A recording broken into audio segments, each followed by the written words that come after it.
Hello বন্ধুরা, আজকের এই যে পেনাল্টি আমি এখানে নিয়েছি, আমার ইচ্ছায় প্রথম শটটা আমি এখানে নিয়েছি। তার কারণ হলো আমি লাগাতার 2টা ম্যাচে গোল করেছি, কিন্তু পেনাল্টিতে গিয়ে আমার মিস হয়ে গিয়েছে। সেজন্য আমি নিজের ইচ্ছায় এই জায়গাতে আমি পেনাল্টি নিজের ইচ্ছায় প্রথম শটটি নেওয়ার জন্য বলেছি এবং প্রথম শটটি কনফিডেন্সলি আমি গোল করেছি।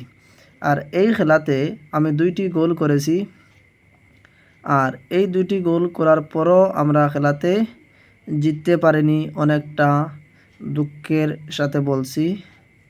2টা গোল আমরা আবার খেয়ে ফেলেছি, কিন্তু আমাদের এই খেলাটি পুরোপুরি জেতার চান্স ছিল, কিন্তু আমরা জিততে পারিনি। তারপরও আমার এই পেনাল্টিটি নিয়েছি। পেনাল্টিটি কীরকম হলো আপনারা কমেন্টে জানিয়ে দেবেন।